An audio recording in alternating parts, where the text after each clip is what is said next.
When loss erupts into your life, it can make the entire world feel unsafe. So how do you deal with that? It's not like you can just tell yourself logically everything is okay when you know that it's not. So let's talk about finding safety in an unsafe world. So I talk about mental health and grief really in depth in this video, but today we're sort of narrowing that focus and talking about a specific kind of anxiety that comes up for a lot of people inside of grief. So feeling like the whole world is unpredictable, unsafe, terrible things are around every corner. This is something that happens for people who are grieving, especially a traumatic, sudden, unexpected loss. It also happens for people who work in, how do I want to say this? Normally I say like goodbye intensive professions, but that's a really poetic thing. It doesn't tell you what I'm thinking. What I'm thinking here is like the folks who work in the mental health industry, who work with violent offenders, or they work with significant trauma survivors, people who work in emergency rooms, first responders, the people who really see how many terrible things can happen on an ordinary Wednesday afternoon can very often have a hard time seeing the world as anything but inherently, constantly dangerous. If you know a million different ways for somebody to die inside their house, how do you ever find safety? Now, the same thing can be true when death happens or any kind of surprise loss happens to you. You don't have to be a professional dealing with volume in order to have this lack of safety show up for you. Let's say that one of your kids died in an accident in your home. You start looking around for all of the other ways that everybody else you love could die or be injured or be hurt. It's sort of like in the Matrix, when they see the code, you start to see, oh my gods, the entire world is dangerous. Now, what normally happens if you share that with somebody, they start talking to you about statistics and how likely these dangerous scenarios are to happen. I mean, the thing here is when you have had the unlikely happen to you, statistics no longer matter. That logical trying to talk you out of your anxiety, your fears, your view of the world as an unsafe place by saying that's not likely to happen, lightning won't strike twice, lightning can totally strike twice. Things that don't happen very often or things that are statistically unlikely to happen, when you're talking about populations in the billions, statistically unlikely things happen for a huge number of people. I don't say any of that stuff to make you feel like the world is more dangerous or to like enhance that feeling that there is no safety in this world. I bring this up because the ways that we usually try to combat that sort of the world is an unsafe place feeling is by using logic, by using math. And it won't work. You can't unknow what you know. You can't unsee what you see. There is something to be said for none of those things are currently happening. None of those things have to happen. It's basically like when you recognize that you are seeing the world as full of dangers and loss is around every corner, and you start to panic around, I can't keep everybody safe. There is more loss incoming. Everybody's gonna die or suffer and there's nothing I can do. You can't logic yourself out of that. Nobody else can logic you out of that. But that doesn't mean there's nothing you can do about it. That constant fear of something terrible happening is a really hard way to live. And I don't want that for you. I don't want that for me. I don't want that for anybody.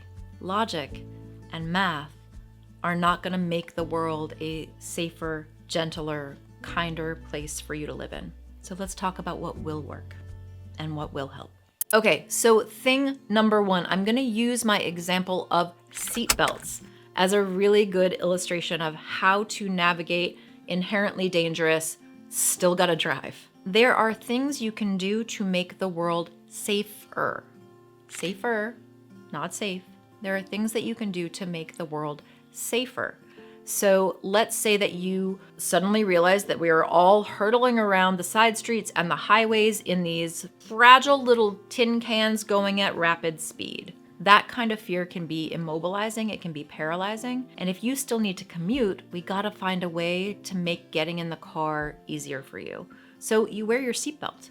You make sure that you get your brakes checked. You make sure that you're going the speed limit, you're doing your defensive driving, you're doing what you need to do within reason to mitigate and manage the risks inherent in driving. And then you let go of the rest.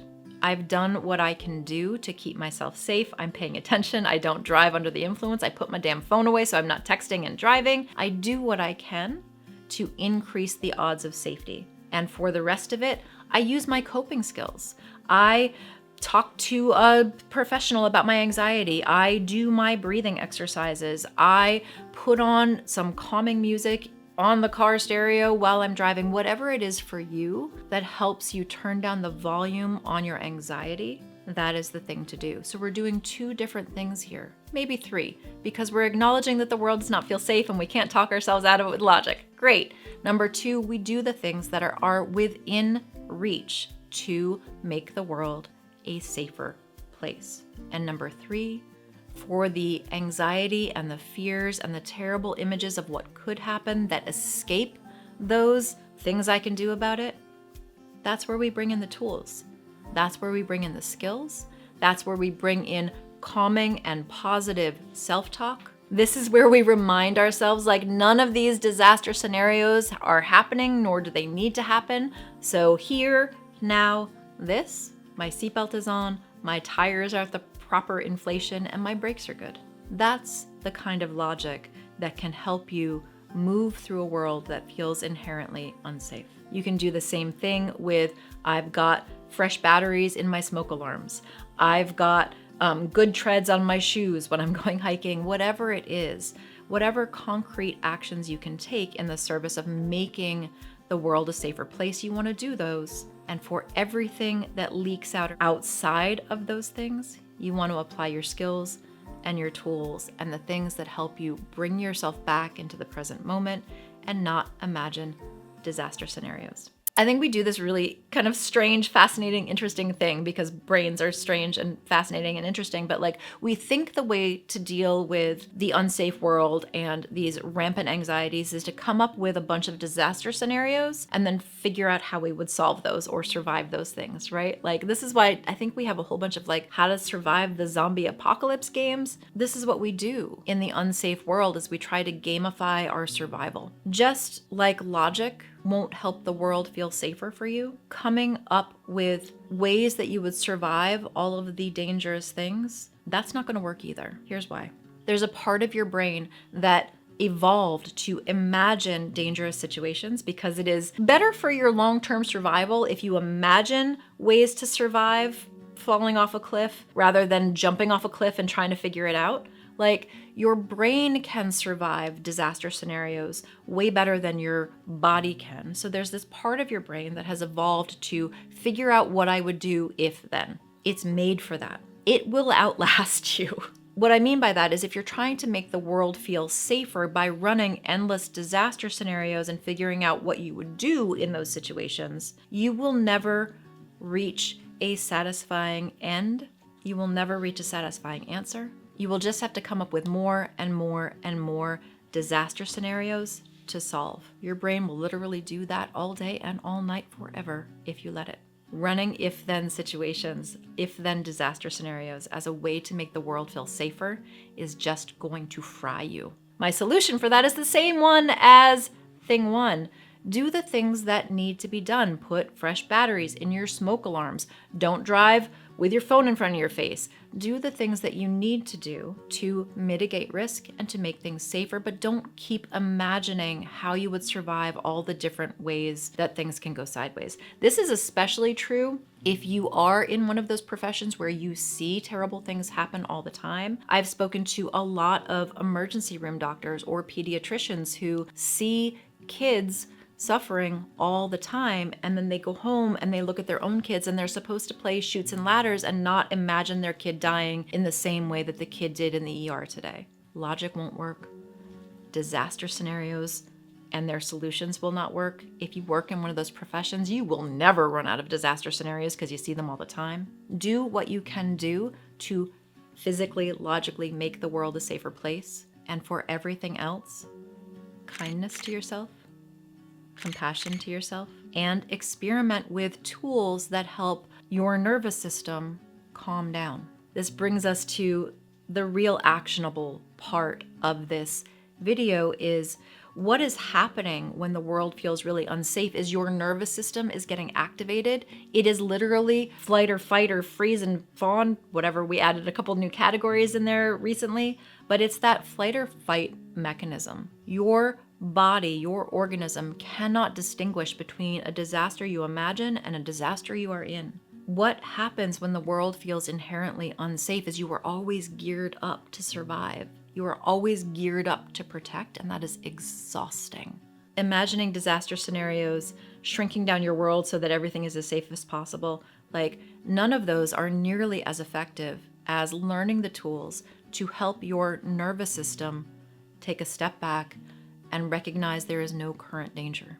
This is also why, like, trying to reason with your fears and trying to reason with your anxieties, you're just going to get sticky. The real skill here, the real coping mechanism, the real thing that is going to help you feel like you can live here in this world that is both parts beautiful and horrifying is by helping yourself regulate your nervous system so that it can respond to the situation at hand and it can rest when rest is available. Now, there is a lot of research on how to work with your nervous system. We talk about that in the video on grief and mental health. A lot of these tools are about grounding and finding things outside of the body to focus on because it gives your nervous system a chance to relax. So one example to take away with all of this pretty talk about your nervous system, doing things like counting backwards from 100, doing something that in psychiatry is called serial sevens, counting back from 100 by 7, which is just tricky enough to engage your brain. It is not going to solve the world. It is not going to solve your grief. But what it will do is make your brain stop eating itself for long enough that your nervous system can relax. And from that calm, relaxed state, you can more effectively and more efficiently make decisions and choices about who you are and where you are and what you want to be doing. It also gives you the energy that you need to respond to a situation should you need it. The way that we deal with the reality of an unsafe world is not by pretending that it is safe when it's not, and it's also not by making everything dangerous when there is just as much beauty here, now, this.